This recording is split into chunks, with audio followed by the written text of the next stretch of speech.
Et toi, c'était comment ? Le podcast des jeunes praticiens.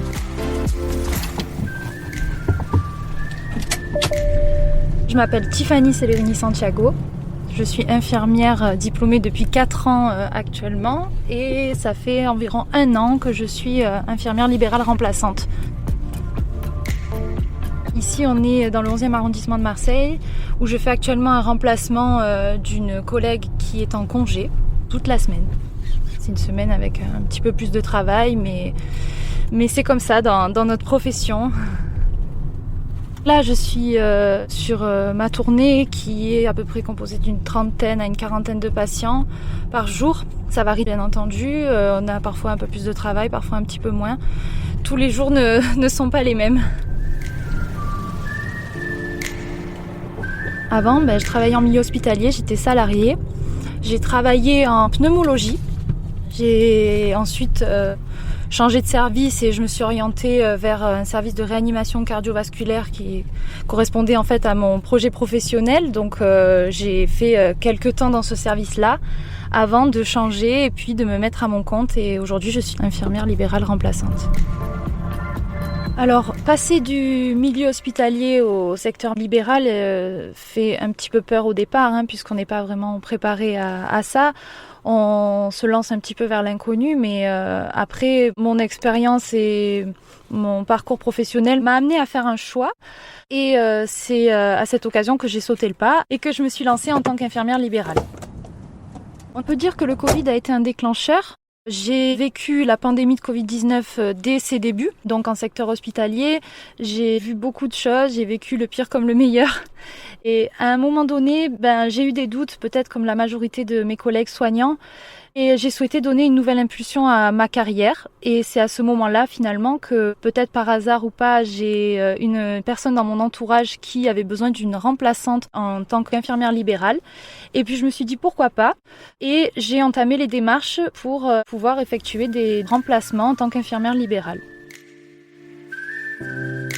La responsabilité que nous avons auprès des patients ne change pas en secteur libéral ou en secteur hospitalier. Nous avons exactement la même responsabilité auprès des patients.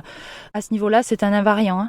Il y a par contre une différence en termes d'exercice dans cette profession puisque nous allons au domicile des patients, nous pénétrons dans leur intimité, nous sommes seuls. Nous n'avons pas de médecins sur place ou nos collègues infirmiers, aides-soignants ou une équipe pluridisciplinaire à proximité. Nous voyons également des personnes parfois isolées. Nous sommes leur seul lien qu'ils ont, leur seule visite de la journée, de la semaine, même parfois du mois. Donc le fait de voir ces personnes tous les jours nous donne finalement une responsabilité différente, tant sur le plan professionnel que sur le plan humain. Dans notre profession, nous sommes au contact de patients ainsi que de leurs familles et on n'est pas à l'abri d'un pépin. Par exemple, on peut être confronté à un dommage involontaire, on peut être confronté à la plainte d'un patient ou d'une famille. Ça peut être, une erreur médicamenteuse éventuellement. À l'occasion d'un décès à domicile, on peut parfois être en difficulté. On peut également avoir à gérer la famille en deuil qui peut se trouver dans l'incompréhension et à ce propos, on peut se retrouver mis en cause par rapport à notre pratique professionnelle. Personnellement, j'ai été confrontée un jour à une situation un petit peu particulière puisque arrivée au domicile d'une patiente qui souffrait d'une pathologie respiratoire chronique, elle avait une saturation très basse, ce qui indique qu'elle avait du mal à respirer.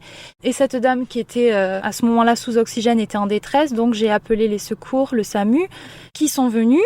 La famille n'étant pas présente, je les ai eus par téléphone, leur ai expliqué exactement la situation et ce qu'il se passait et à quel endroit ils pouvaient retrouver leur maman à l'hôpital aux urgences.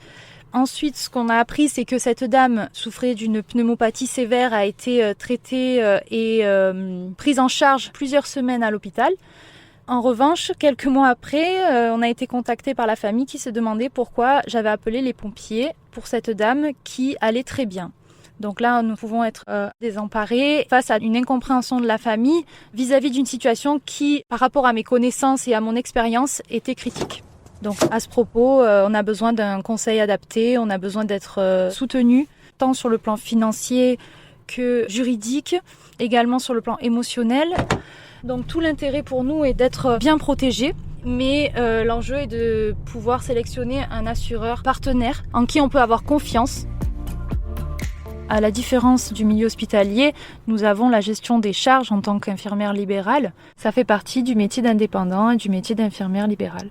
À l'hôpital, en fin de journée, on rentre chez nous et puis c'est fini jusqu'à la prochaine vacation. En revanche, en tant qu'infirmière libérale, nous devons, sur notre temps libre, gérer tout un tas de charges, un poids administratif, par exemple la facturation, les déclarations administratives diverses, l'URSSAF, Carpinco. Il est vrai que c'est pas la partie la plus réjouissante de notre profession, mais ça fait partie du jeu. On a des obligations en termes d'assurance, comme la RCP, une responsabilité civile professionnelle. Alors la retraite est un sujet qui est tout à fait d'actualité. Penser à sa retraite en tant qu'infirmière libérale et notamment lorsque l'on commence est absolument primordial. Il est très important de préparer sa retraite au plus tôt.